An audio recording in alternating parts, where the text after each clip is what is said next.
एकदा काय झालं, कोंबडीच्या पिल्लांना रव्याचे लाडू खाण्याची खूप इच्छा झाली. त्याने ठरवलं आपणही याला लाडू करायला सांगायचं आणि त्याने थेट दिलं आठपाशी, आम्हालाही लाडू खायचेच. मग कोंबडीच्या पिल्लांना मिळाले लाडू रविवारची सुट्टी होती. नीनूच्या आईनं लाडू केले होते. नीनू खिडकीत बसून लाडू खात होता. त्याला एकदा कुकू चिकू कुकू कुकू असा आवाज ऐकला. त्याने चटकन आवाजाच्या बाहेर बघितलं आणि एक कोंबडी आणि तिचे सापीलं खिडकी खाली आणि भरभर भरभर भरभर कुक कुक कुक कुक असा करत चटकन घरी आले. ए आई, आपल्याकडे कळलं लाडू काही छान लागतात. अरे बाळांनो, लाडू नुसते नाही होत, त्यासाठी सामान लागतं. ते कोण आणणार?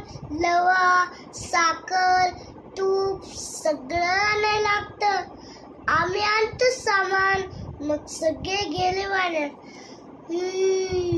कशाला आलात? लाडू द्या मुलभर, साखर द्या पसाभर, जोडीला द्या तूप, लाडू कडू खूप खूप. त्या वाण्याला फारच मजा वाटली. मग त्यांनी सगळं सामान दिलं. सामान ठेवा भिंतीशी, मी माझं काम आटवते आणि मग लाडू करते. तर तुम्ही खेळा. पेरे गेले खेळायला, आई गेली कामाला. एक यात एक उंदीर आला. तिने लवा खाऊन टाकला.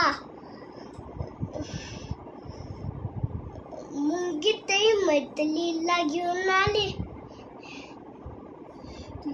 लाडू झालंच नाही. मनी मावशी आल्या. मनी मावशीला तुपाचा वास आला. तिने तुपाचा चट्टामट्टा केला.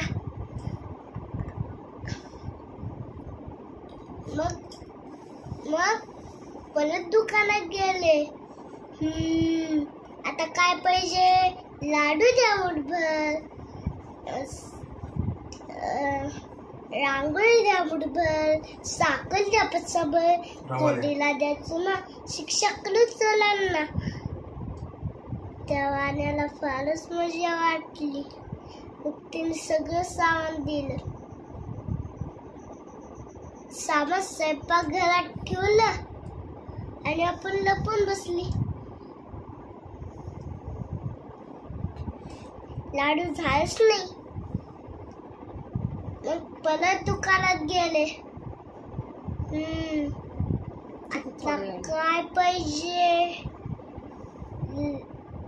साखर द्या पसाभर, साखर संपली.